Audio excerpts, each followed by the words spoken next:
آپ لوگ جو ہم سب جو خامخواہ کے غموں میں خامخواہ کی پریشانیوں میں جا رہے ہیں تو نہ جایا کریں, لائف کو انجوائے کریں. اللہ نے ہمیں اصل میں خوشیاں دی ہیں, ٹینشنیں تو صحابہ نے اٹھائی ہیں, سمجھ رہے ہو, پریشانیاں تو ان لوگوں نے اٹھائی ہیں, میدان جنگ میں کٹتے تھے, شہید ہوتے تھے, بھوک کے اس سے یہ حالت ہوتی تھی. قرآن کہتا ہے او مسکینن ذا متربہ, ایسے مسکین کو کھانا کھلاؤ جس کو بھوک نے اس کے پیٹ کو مٹی سے ملا دیا ہو, زمین پہ پڑ جاتے ہیں نا بھوک کی وجہ سے. وہ لوگ تھے اصل میں جن کو پریشانی تھی غربت کی, مہنگائی کی.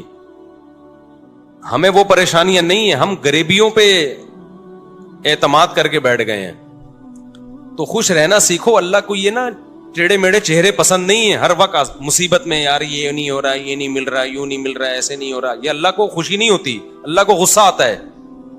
دیکھو ایک باپ اپنے بیٹے کو کھلاتا ہے, پلاتا ہے, اس کو مختلف چیزیں دے رہا ہے, بلکہ باپ سے زیادہ شوہر کی مثال زیادہ اچھی طرح سمجھ میں آئے گی. ایک شوہر ہے اپنی بیگم کو کھلاتا بھی ہے, پلاتا بھی ہے, اس کو شاپنگ بھی کراتا ہے, اس کو تمام نعمتیں دے رہا ہے. بیگم ہر وقت منہ بنا کے بیٹھی رہتی ہے. کتنا غصہ آئے گا نا مرد کو, کیونکہ ہم لوگ آدمی ہیں نا, ہم لوگ کو پتا ہے ان چیزوں کا. کتنا غصہ آتا ہے نا. آدمی کہے گا بیگم کبھی منہ پہ مسکراہٹ بھی لے آیا کرو, کبھی اچھا بھی بول دیا کرو. ایک آدمی کسی کے گھر گیا, میزبان نے کہا یہ کھانا کھائیے, مہمان نے کہا نہیں. میزبان نے کہا کبھی اچھا بھی کھا لیا کریں, آ جائے کھانا کھا لیں آپ, ٹھیک ہے نا. تو کتنا غصہ آتا ہے نا آدمی کو ناشکری بیوی پہ. بھائی بیگم کبھی منہ سے اچھا بھی بول دیا کرو. تو اس کو اتنا غصہ نہیں آتا, آپ کو اتنا غصہ نہیں آتا جتنا اللہ کو آتا ہے کہ ان کو ساری نعمتیں مل رہی ہیں, ساری خوشیاں, کھا رہے ہیں, پی رہے ہیں, سو رہے ہیں. ان کو ٹینشن اس کی ہو رہی ہے میرا بچہ سٹی اسکول میں کیوں نہیں پڑھ رہا, بیکن ہاؤس میں کیوں نہیں پڑھ رہا,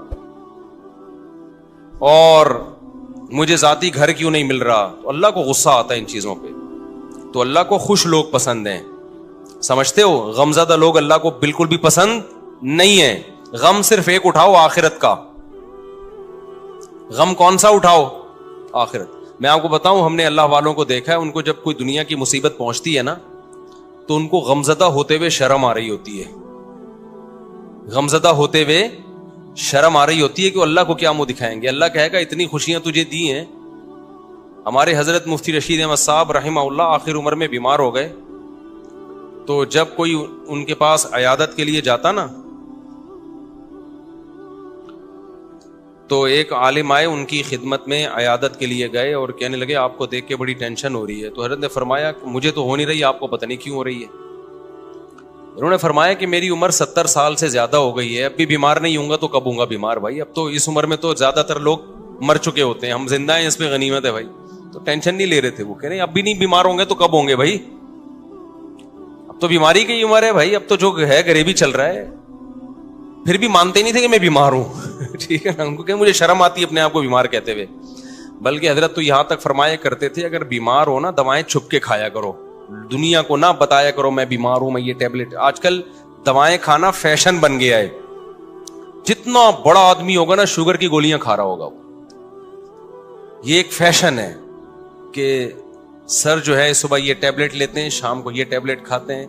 غریب آدمی ٹیبلٹ ویبلٹ بیچارہ وہ پاپے چائے میں ڈبو کے کھا رہا ہوتا ہے. یہ مالداروں کے مسائل ہیں کہ سر آپ کی شوگر کہاں پہنچ چکی ہے. ٹھیک ہے نا, مالدار جس کو شوگر نہیں ہے غریب آدمی ہے, اس کو شوگر ہی نہیں ہے. یہ تو فیشن ہے نا. تو حضرت فرمایا کرتے تھے کہ بیمار بھی ہونا دوائیں چھپ کے کھایا کرو, لوگوں کے سامنے اپنی کمزوریوں کو اور بیماریوں کو شو مت کرو. سمجھتے ہو, کہا کہ صحیح ہے بس ہم ٹھیک ہیں, بہترین ہیں. یہ کچھ زیادہ تقویٰ ہو جائے گا, آپ کھا لیں. ایسا نہ ہو شوگر ہو گئی آپ چھپ کے, کہیں جگہ نہیں مل رہی تو مر ہی گئے. اب جو دواؤں کا عادی ہو جاتا ہے وہ تو کیا چھپ کے کھائے گا, وہ تو کھلے عام کھاتا ہے. اچھا کچھ دوائیں نہیں ہیں, وہ کہلاتی ہیں دوائیں. جیسے ملٹی وٹامن گولیاں, یہ کوئی دوائیں نہیں ہیں. اگر یہ کوئی کھا رہا ہے تو یہ کوئی دواؤں کی فہرست میں یہ چیزیں نہیں آتی ہیں.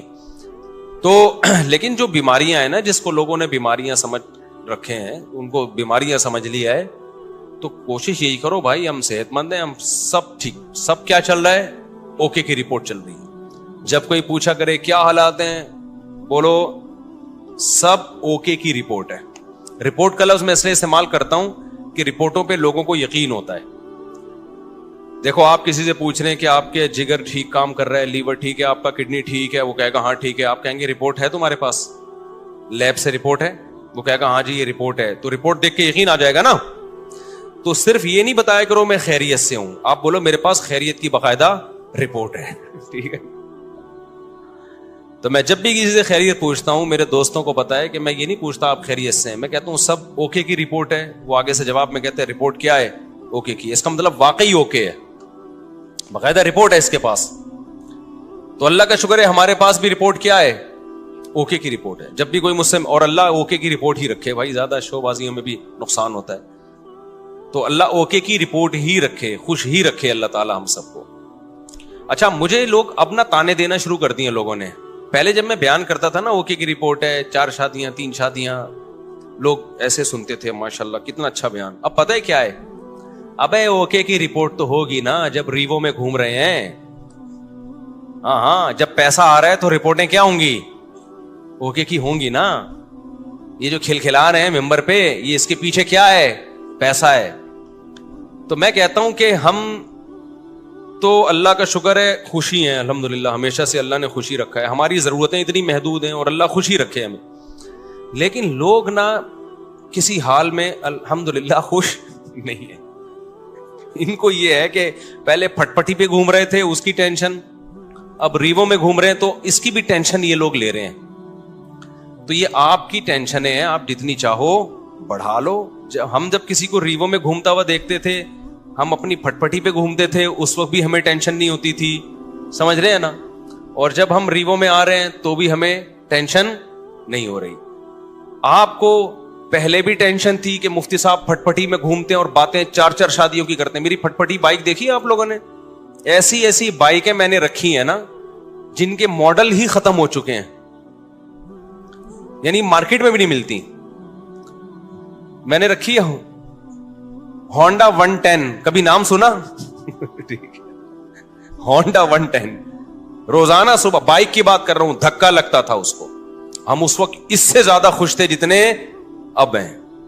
میرا جو بچپن سے میرے ساتھ ہے نا وہ مجھے زیادہ جانتے ہیں, وہ مجھے بہت اچھی طرح جانتے ہیں. ہمیشہ میری باتیں کروڑوں کی رہی ہیں اور دکان میرے پاس پکوڑوں کی رہی ہے.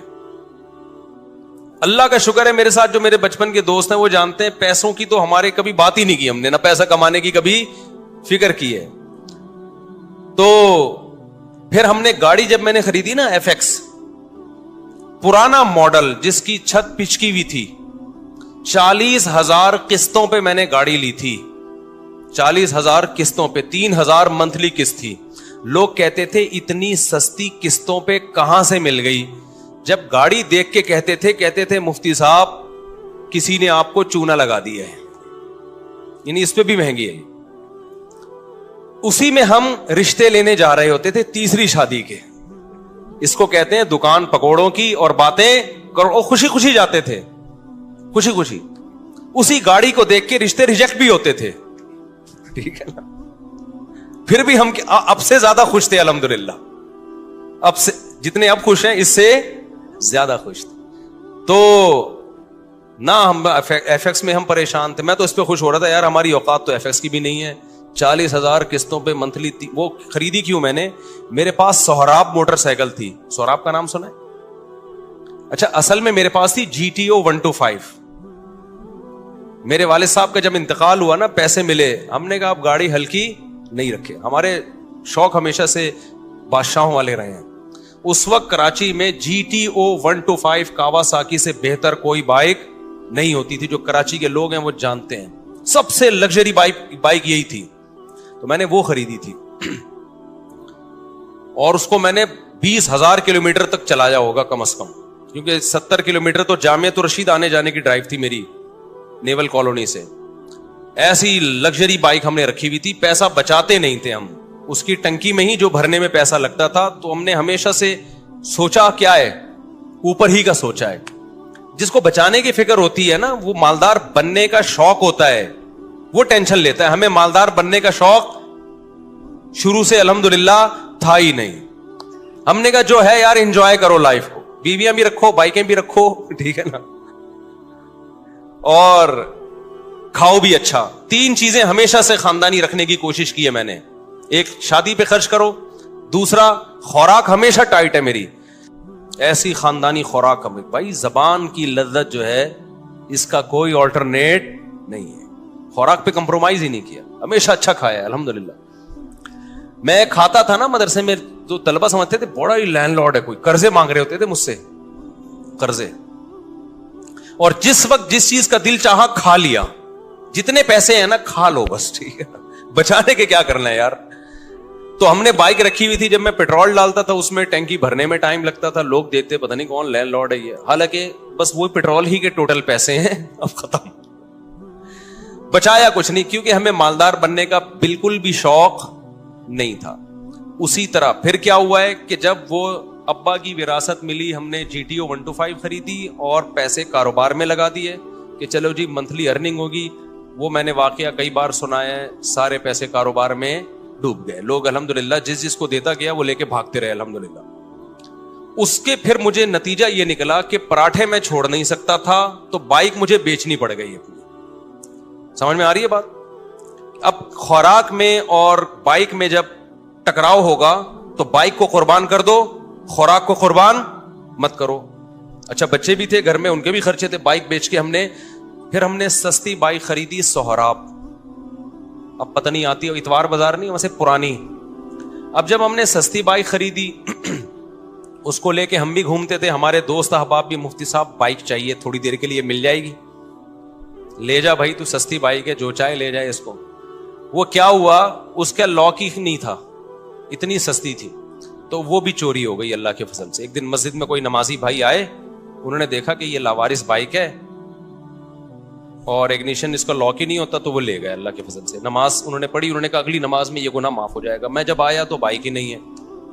اب میں نے کہا یار اب میں گاڑی خریدوں گا. دکان پکوڑوں کی باتیں کون سی, یہ میں واقعات آپ کو موٹیویٹ کرنے کے لیے سنا رہا ہوں. اور جو لوگ مجھ پہ تانے کرتے ہیں نا, اب ریوو ویجیو میں گھوم رہا ہے تو باتیں تو کرے گا ایسی, تو یہ موٹیویٹ کر رہا ہوں میں. ہر آدمی کا اپنا اسٹائل ہوتا ہے نا موٹیویٹ کرنے کا.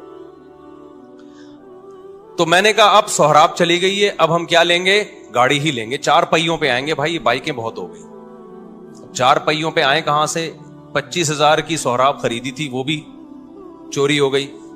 تو اب ہم کیا کریں گے بھائی. پھر ہم نے کیا کیا, میں نے کہا کہ ایک دوست سے, بھائی یہ جو اشارہ کر رہے ہیں بیٹھ جائیں نا, جو کھڑے نہ ہو. تو میں نے کیا کیا, میں نے کہا کہ اب میں گاڑی خریدوں گا. گاڑی کہیں مل نہیں رہی تھی, تو پھر ایک شاگرد کے پاس سے 40,000 قسطوں پہ مل گئی گاڑی ہمیں, FX. 4 ٹائر اس کے پنچر تھے, چھت اس کی نیچے پچکی ہوئی تھی. ہم وہ جنازہ اٹھا کے لے آئے گھر پہ. تو اب میں مسجد کا امام ہوں, تو بہت سارے مریدین نے مل کے نا ٹھک ٹھک ٹھک اس کو بنانا شروع کر دیا. پیسے نہیں لگائے, یوں کیا, چھت اوپر ہو گئی اس کی. FX میں یہ بڑی بات ہے کہ ڈینٹنگ پینٹنگ کا زیادہ, ہاتھ سے ہی ڈینٹنگ پینٹنگ کا کام ہو جاتا ہے اس میں.